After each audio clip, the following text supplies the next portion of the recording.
The day the sky changed began like any other. Blue turned to black as a massive shadow fell over New York City. People stopped in the streets, looking up with open mouths. The alien ship was unlike anything humans had ever built. A dark metal giant that blocked the sun. Within hours, similar ships appeared over major cities worldwide. Panic spread quickly. The stock market crashed. Religious leaders called emergency meetings. Military bases went on high alert. In the Pentagon's underground command center, Admiral Jack Miller stared at the screens showing the alien vessels. His weathered face remained calm, but his knuckles turned white as he gripped the edge of the table. "What are their capabilities?" he asked. "Unknown, sir," replied a young officer, "but their size suggests they could level a city in minutes."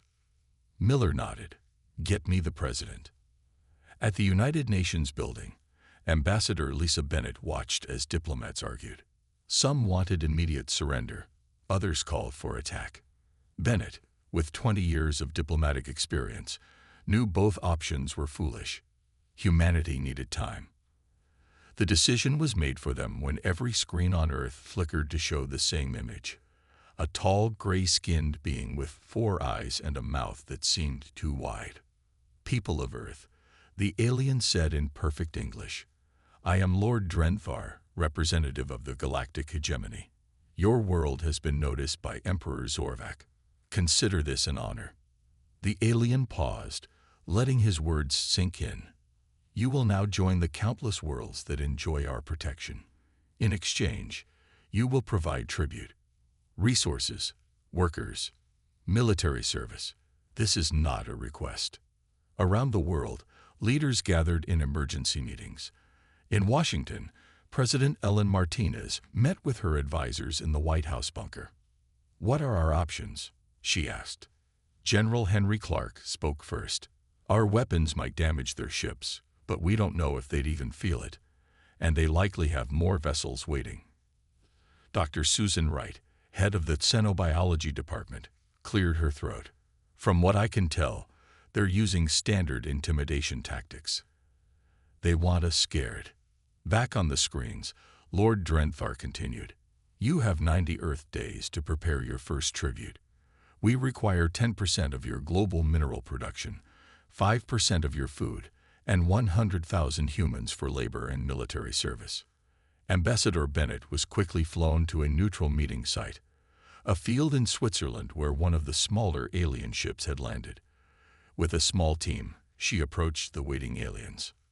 "The people of Earth welcome peaceful contact," she began carefully, "but we request time to discuss these demands among our global leadership." Lord Drenthar looked down at her with all 4 eyes. "There is nothing to discuss. The Emperor has spoken. 90 days. He handed her a small device. "This will connect you to our communication network. Use it when you are ready to coordinate tribute collection." With that, he turned and walked back to his ship.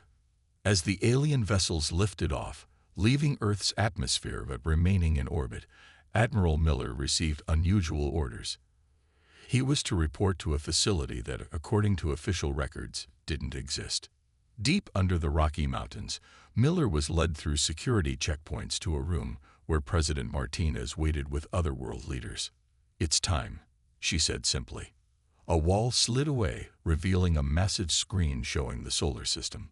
Small dots blinked across it, hundreds, then thousands of them, positioned throughout the asteroid belt, on Mars, on the moons of Jupiter and Saturn. "What am I looking at?" Miller asked. Engineer Alan Foster stepped forward. "Insurance, Admiral. Humanity's insurance policy.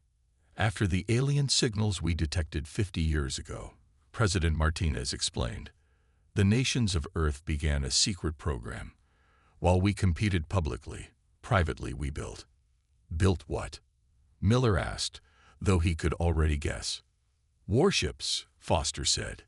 "Hidden shipyards, weapons platforms, everything off the books, powered by fusion engines that don't leave heat signatures."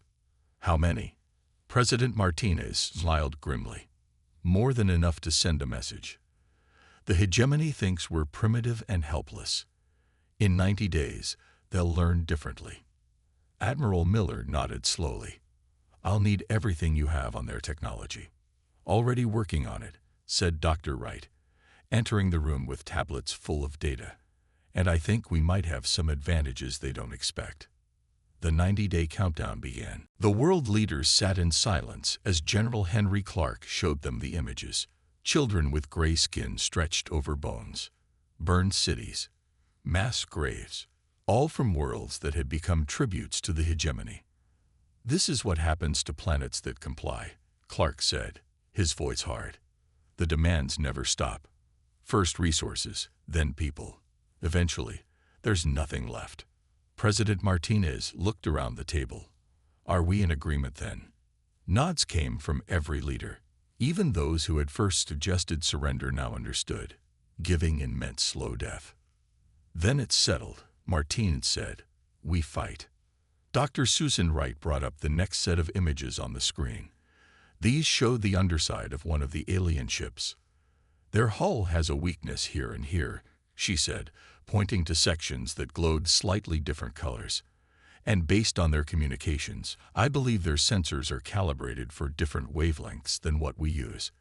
They might not see some of our smaller ships coming. The next week was a blur of activity. Hidden protocols activated all over Earth. Ordinary factory workers received coded messages and began converting production lines. Shipping containers were opened to reveal weapon parts. Underground facilities that had stood ready for decades hummed to life. Captain Frank Bishop received his orders while fishing in Alaska. A decorated Navy pilot, he had been retired 5 years ago to work on classified projects. Now those projects would see real action. Bishop's ship, a sleek stealth vessel called the Nighthawk, left Earth's atmosphere under cover of a commercial satellite launch. His mission was simple but dangerous. Scout the hegemony's nearest outpost and gather intelligence. Keep your distance, Admiral Miller warned him. We need information, not heroics. Bishop nodded, but his eyes sparkled with the challenge. His crew of 10 was the best Earth had to offer. They would not fail. Meanwhile, Ambassador Bennett worked tirelessly, using the alien communication device to gather information. She discovered that the hegemony controlled 300 worlds, but not all were loyal. Some might help Earth if they saw a chance for freedom. There's a species called the Novan, she told Miller. They were conquered 50 years ago.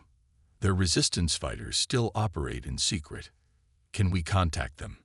Miller asked. Bennett smiled. Already have. On Mars, the real work began. The Red Planet had been humanity's first major step into space colonization, but the public only knew about the small research outposts. Hidden beneath the surface, vast shipyards stretched for miles. Engineer Alan Foster inspected the production lines as they churned out ships at an impossible rate. Automated factories that had been built over decades now worked at full capacity. Foster had designed much of this technology himself, improving it year after year in secret. How many can we have ready in 80 days? Miller asked him during a video call. At current production rates, about 150,000 fighters and 50,000 larger vessels, Foster replied. The rest will need more time. Not good enough, Miller said. We need all 500,000. Foster sighed. I'll see what I can do. In training bases hidden throughout the solar system, soldiers and pilots learned to operate the new technology.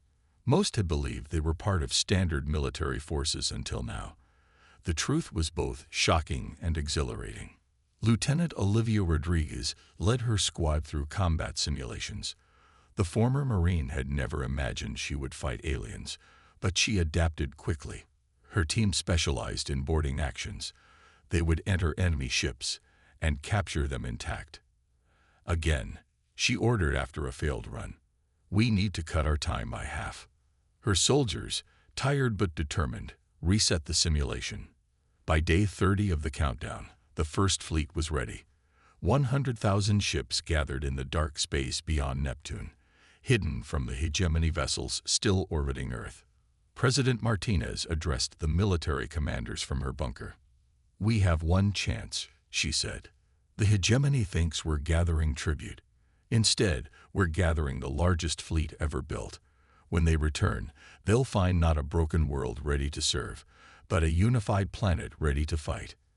Admiral Miller looked at the tactical display showing their hidden forces. 100,000 ships ready, 400,000 more coming. Let them come, he said quietly. We'll be ready. The truth about Earth's military history was finally revealed to the chosen commanders. In a secure bunker deep beneath the Pacific Ocean, Admiral Miller showed them files that had been kept secret for generations. Humanity has been preparing for this day for over a century, Miller explained as images flashed on the screen.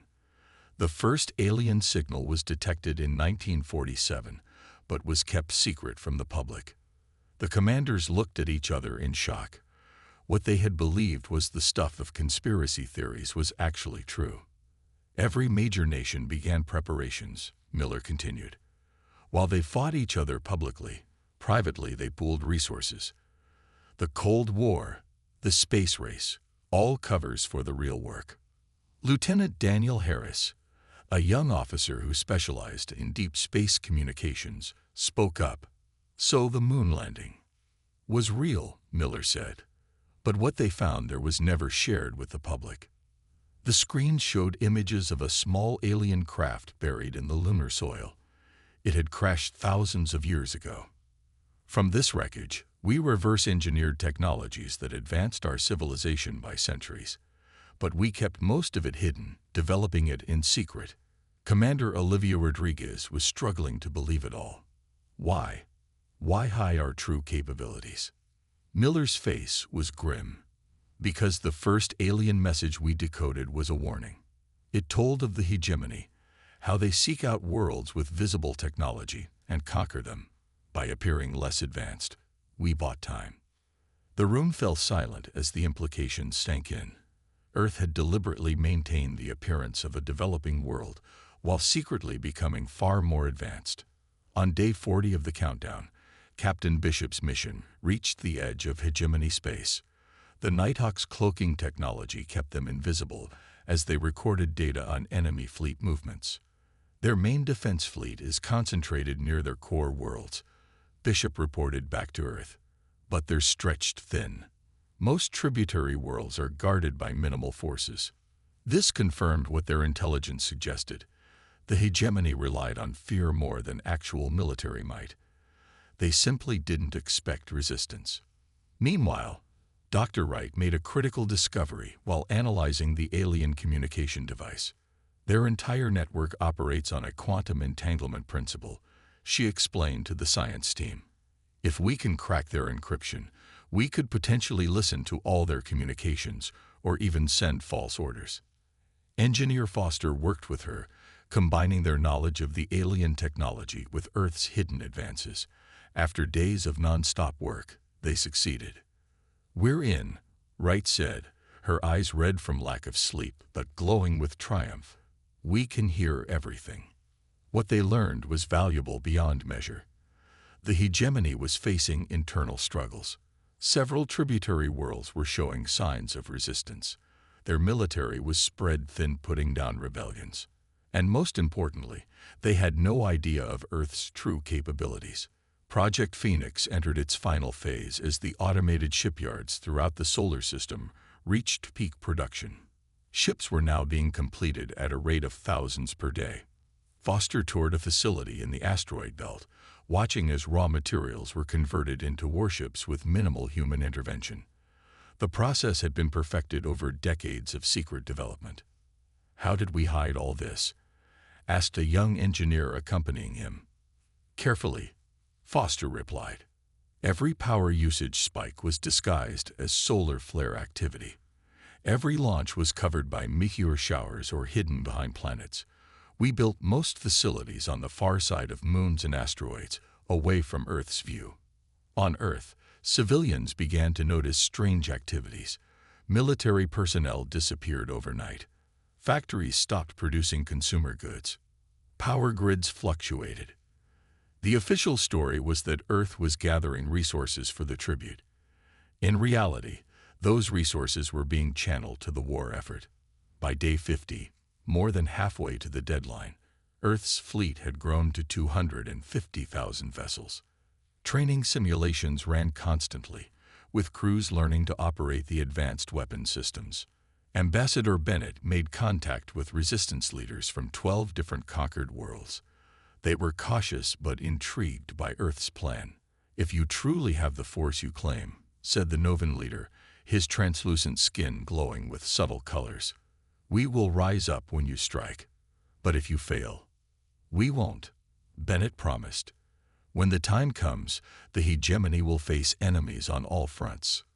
Admiral Miller looked at the latest fleet report and allowed himself a small smile. For the first time, he believed they might actually win. Admiral Miller stood on the bridge of the Defiance, Earth's largest warship. Hidden in the shadows of Saturn, the massive vessel served as the command center for humanity's fleet. Officers moved with purpose around him, preparing for the greatest battle in human history.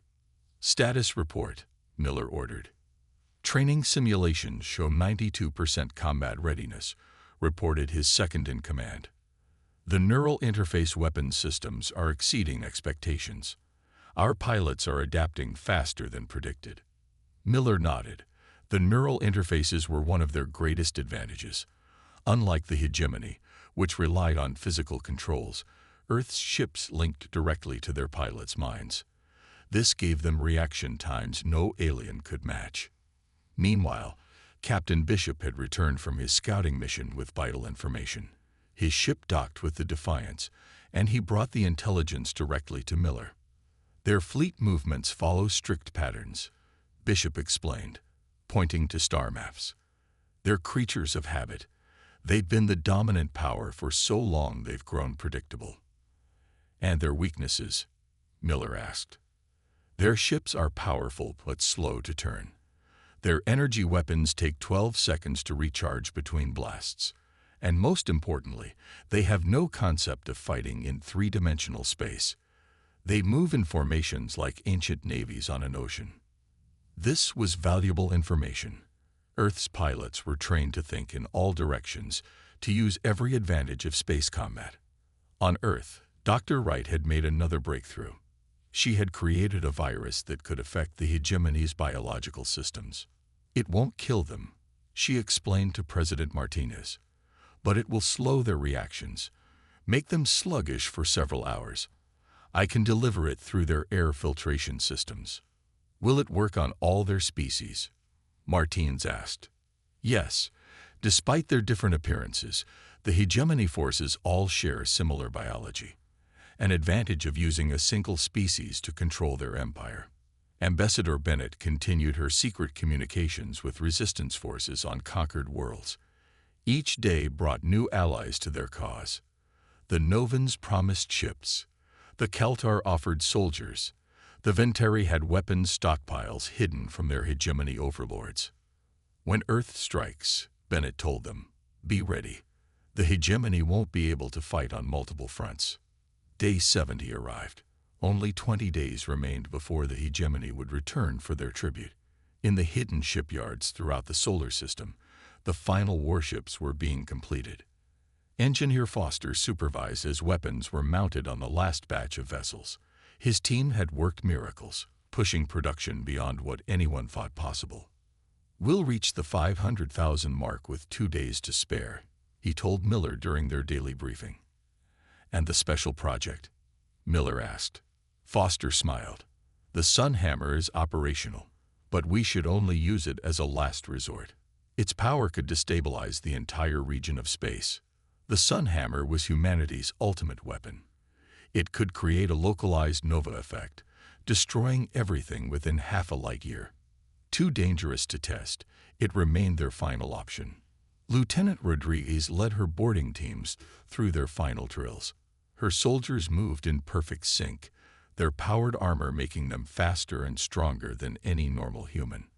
8 seconds, she announced as they completed the simulation. "That's how long it takes us to breach a hegemony ship and reach the bridge, a new record." Her teams would be crucial to the battle plan. While Earth's ships engaged the hegemony fleet, Rodriguez and her forces would capture key enemy vessels intact, gaining valuable technology and intelligence. As Day 80 arrived, President Martinez addressed the military leaders one final time. For a century, humanity prepared for this moment. We hid our strength. We appeared weak. Now the time for deception is ending. When the hegemony returns, they expect to find a compliant world ready to become their slaves.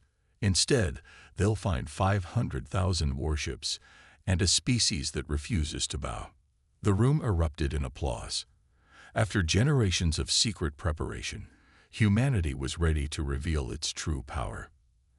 Admiral Miller returned to the Defiance. The great fleet waited in formation, hidden from the hegemony's watching eyes. In 10 days, they would change the course of galactic history. "Send the order," Miller said. "All ships to final positions. The waiting is almost over." The day had arrived. Exactly 90 days after their first appearance, the hegemony ships returned to Earth. This time, Lord Drenfar brought only a small escort fleet of 20 vessels. They expected no resistance, just a simple collection of tribute. From her office at the United Nations, Ambassador Bennett watched the alien ships enter orbit. She had been chosen to meet with Drenfar and stall for time. "Remember," President Martinez told her over a secure line, "we need 15 minutes after they arrive. Keep him talking until we give the signal." Bennett nodded. She had practiced for this moment for weeks. Her role was perhaps the most dangerous. She would be face to face with the enemy, while Earth's forces moved into position. Lord Drenfar's shuttle landed in the same field in Switzerland. Bennett waited, flanked by an honor guard in formal uniforms. These soldiers looked ceremonial, but each was a highly trained operative with hidden weapons. The alien lord emerged, his gray skin shimmering in the sunlight. He looked around with all four eyes, clearly expecting to see containers of resources and lines of humans ready to be taken as slaves. "Where is the tribute?" he demanded. Bennett smiled politely. "Lord Drenfar, welcome back to Earth. Before we proceed, our leaders request a formal meeting to discuss the terms of our arrangement." Drenfar's wide mouth twisted in annoyance. "There is nothing to discuss. The Emperor's demands are not negotiable." "Of course," Bennett said smoothly, "but surely a few minutes of conversation is a small price for centuries of loyal service to come." The alien hesitated, then nodded curtly. "Very well." A brief meeting. In space, hidden from the hegemony ship's sensors, Earth's fleet began to move. Admiral Miller gave the orders from the Defiance. "First wave, move into position. Stay in the sensor shadows. Second wave, prepare to jump on my mark." 100 ships, small and fast, moved silently toward Earth. They used the planet's magnetic field to mask their approach, a technique the hegemony had never encountered. Bennett led Drenfar to a conference room where world leaders waited via video link. As planned, they began a long, formal greeting process. Each leader welcomed the alien lord with flowery speeches. Drenfar grew visibly impatient. "Enough. Where is the tribute?" President Martinez appeared on the main screen. "About that, Lord Drenfar, Earth has made a decision." The alien leaned forward. "Yes. We decline your offer of protection. Earth will remain free." Drenfar's four eyes blinked in sequence, a sign of disbelief in his species. Then he laughed, a harsh sound like stones grinding together. "You have no choice. Submit or be destroyed." Martinez smiled calmly. "We believe we have another option." In orbit, the hegemony ships suddenly detected movement. The small fleet of Earth vessels had revealed themselves, holding position between the aliens and the planet. Drenfar received an alert on his communication device. His expression changed from amusement to confusion. "A few ships. This is your resistance." He shook his head. "They will be destroyed in minutes." Bennett checked her watch. The 15 minutes were up. "Those aren't our only ships, Lord Drenfar." At that moment, Admiral Miller gave the command, "All ships, reveal positions. Weapons hot." Across the solar system, ships emerged from hiding. They rose from behind moons, appeared from within asteroid fields, and dropped their cloaking shields. Wave after wave, they kept coming. On his flagship, Drenthar watched in horror as his sensors showed the impossible. Where there had been empty space, now there were ships. Thousands of them. Tens of thousands. The count kept rising. "Impossible," he whispered. His second-in-command, voice shaking, reported, "My lord, we count over 500,000 warships. Their weapons are locked on us." Ambassador Bennett stood tall, facing the alien lord. "Earth has prepared for this day for generations. We knew someone like you would come eventually." "You lied," Drenthar hissed. "You hid your true technology level." "Yes," Bennett agreed, "just as you lied about protection when you meant enslavement." President Martinez spoke from the screen. "You have two choices, Lord Drenthar. Retreat and tell your emperor that Earth is not a world to be conquered, or stay and learn firsthand what happens when you threaten a planet that has spent a century preparing for war." Drenthar stared at the humans, seeing them truly for the first time. These were not simple primitives. These were cunning warriors who had outsmarted the mighty hegemony. Without another word, he turned and strode quickly back to his shuttle. Lord Drenthar's report to Emperor Zorvac caused an uproar in the hegemony's Grand Council chamber. The massive room, built from the bones of conquered worlds, fell silent as the emperor rose from his throne. "You say these humans hid their true strength?" the emperor asked, his voice dangerously quiet. "That they possess a fleet larger than our central defense force?" Drenthar bowed low, all four eyes focused on the floor. "Yes, my emperor. They deceived us. They appeared primitive while building in secret." The emperor's rage was terrible to behold. He smashed a nearby table with one massive fist. "No world defies the hegemony. Prepare the battle fleet. All of it." Across hegemony space, warships were called back from patrol. For the first time in centuries, the emperor ordered the full might of his military to converge on a single target. On Earth, celebrations were short-lived. The humans had won the first round, but they knew what was coming next. "They'll return with everything they have," Admiral Miller told the War Council. "We've wounded their pride. Now we face their fury." Captain Bishop, studying the intelligence reports, spoke up. "Our long-range sensors show massive fleet movements throughout hegemony space. They're gathering at their central hub." "How many ships?" General Clark asked. "Close to 300,000. But these are their elite forces with advanced weapons. Our numerical advantage won't guarantee victory." In the science labs, Dr. Wright worked frantically to finish her biological agent. "The delivery system is ready," she told Miller. "When their ships are in range, we can deploy it through their air filtration. But we need to get close." Lieutenant Rodriguez prepared her boarding teams. "My forces are ready, Admiral. We've studied their ship layouts. We know exactly where to strike." The resistance movements on conquered worlds sent coded messages to Ambassador Bennett. The Novans had destroyed 3 hegemony supply depots. The Kaltar had sabotaged communication relays. All across the Empire, the oppressed were rising up, inspired by Earth's defiance. 7 days after Lord Drenthar's retreat, the sensors detected the incoming hegemony armada. Their massive ships exited faster than light travel at the edge of the solar system. "They're here," Miller announced. "Battle positions." Earth's fleet moved into formation. The smaller, faster ships formed the outer ring. The medium cruisers took the middle position. The heavy battleships, including the Defiance, formed the core of their defense.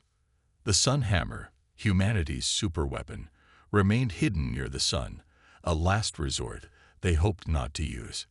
Emperor Zorvac himself led the attack from his flagship, the Eternal Dominion. The massive vessel, 20 times larger than Earth's biggest ship, moved at the center of the hegemony fleet.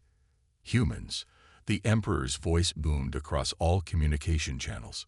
"Your deception has earned you the full wrath of the hegemony. Surrender now, and perhaps some of your species will be allowed to live as slaves.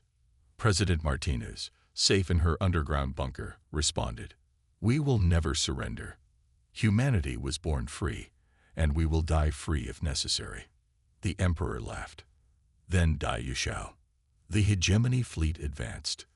Their formation was perfect, exactly as Captain Bishop had predicted. They moved like ships on an ocean, in 2 dimensions rather than using the full freedom of space. Admiral Miller gave the order, "Execute Battle Plan Alpha." Earth's forces split into 3 groups. Instead of meeting the hegemony head-on, they attacked from above, below, and behind simultaneously. The aliens, unused to thinking in 3 dimensions, struggled to respond. The battle erupted across the solar system. Energy weapons flashed between ships. Explosions blossomed in the vacuum of space. The first wave of hegemony vessels broke against Earth's defenses. On the Defiance's bridge, Miller watched the tactical display. Phase 1 complete. Begin Phase 2. Captain Bishop led a strike force of fast attack ships directly toward the Emperor's flagship. They weaved through the hegemony formation, taking advantage of the 12-second recharge time of the alien weapons. At the same time, Lieutenant Rodriguez and her boarding teams launched from concealed positions. Their small craft, nearly invisible to hegemony sensors, headed for key enemy command ships. The greatest space battle in human history had begun.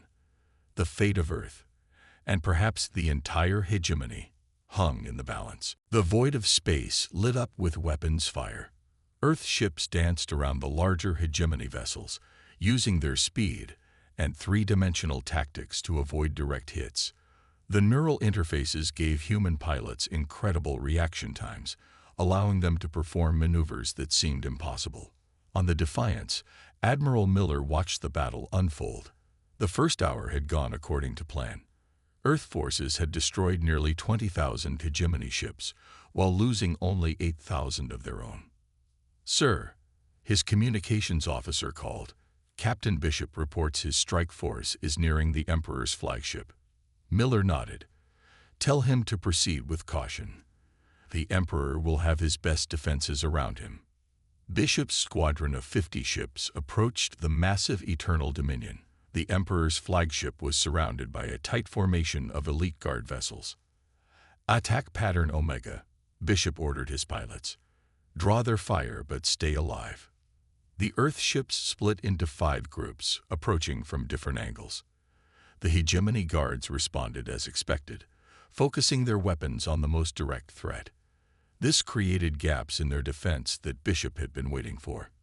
Meanwhile, Lieutenant Rodriguez and her boarding teams had reached their first targets.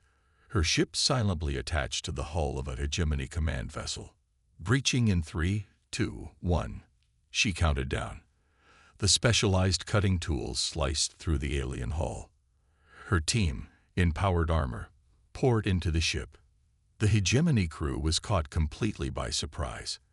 They had never expected enemies to board their vessel. Rodriguez's team fought their way to the bridge in exactly 8 seconds, just as they had trained. Bridge secured, Rodriguez reported back to Miller. "We have control of the Dominator." Across the battlefield, 12 other boarding teams reported similar successes.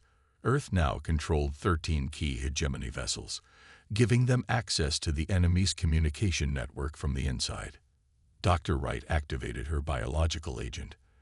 The captured ships released the virus into their air systems, which quickly spread to nearby hegemony vessels through standard air exchanges. The effect was immediate. Alien crew members became sluggish, their reaction times doubling. Ships that had been firing with precision now missed their targets. Emperor Zorvac, watching from his flagship, could not understand what was happening. "Why are our ships failing?" he demanded of his generals. Before they could answer, a new threat appeared. The Novans, having received Ambassador Bennett's signal, emerged from hiding with their own fleet of 30,000 ships. They attacked the hegemony forces from behind. At the same time, the Calter Resistance launched their offensive, targeting the hegemony supply lines. The Emperor faced enemies on all sides. For the first time in his long rule, Zorvac felt fear. "Send in the Royal Guard," he ordered. From the center of the hegemony formation, 100 massive black ships moved forward. These were the Emperor's elite forces, with technology far beyond standard hegemony vessels. Admiral Miller saw the new threat. "All ships, be advised. New enemy class entering the battle." The Royal Guard ships fired their main weapons. The energy beams tore through Earth's defenses, destroying dozens of ships with each shot. "Our shields can't hold against that," Engineer Foster reported from his vessel. "Those weapons are beyond anything we prepared for." The battle began to turn. Earth forces fell back, regrouping around Jupiter. The Royal Guard pressed their advantage, pushing forward relentlessly. Miller faced a difficult decision. Status of the Sun Hammer. "Ready, sir," came the response. "But using it here would destroy half our own fleet as well." Miller closed his eyes briefly. "Keep it in reserve. There must be another way." Captain Bishop's strike force had taken heavy losses. Of his 50 ships, only 20 remained, but they had reached their goal, a position directly beneath the Emperor's flagship. "We found a weakness," Bishop reported to Miller. "There's a cooling vent on the underside of the Eternal Dominion. If we can plant charges there, we might be able to disable the ship." "Do it," Miller ordered. Bishop led his remaining ships in a daring attack run. Hegemony defenders fired continuously, destroying more Earth vessels, but Bishop's ship reached the target. "Charges set," he reported, detonating in 5 seconds. The explosion rocked the Emperor's flagship. Its main weapons went offline as cooling systems failed. At that moment, Lieutenant Rodriguez's captured ships opened fire on the Royal Guard from behind. Caught in a crossfire, even the elite vessels began to fall. The tide of battle shifted once more, but the outcome still hung in the balance. Earth had revealed its full might, but the hegemony would not fall easily. Miller looked at the casualty reports. They had lost over 100,000 ships. The price of freedom was proving very high indeed. The battle had raged for 14 hours. The space around Earth was filled with debris from destroyed ships. Both sides had taken massive losses, but neither would yield. Admiral Miller received word that the Emperor's flagship had been damaged but not destroyed. Captain Bishop's attack had succeeded in disabling its main weapons, but the ship's engines were still operational.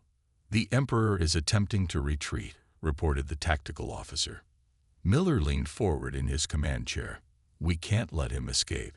If he returns to hegemony space, he'll rebuild his forces and come back stronger." The Admiral made a difficult choice. "All available ships, focus on the Emperor's flagship. We end this today." Earth vessels converged on the Eternal Dominion from all directions. The Royal Guard fought desperately to protect their leader, but they were outnumbered.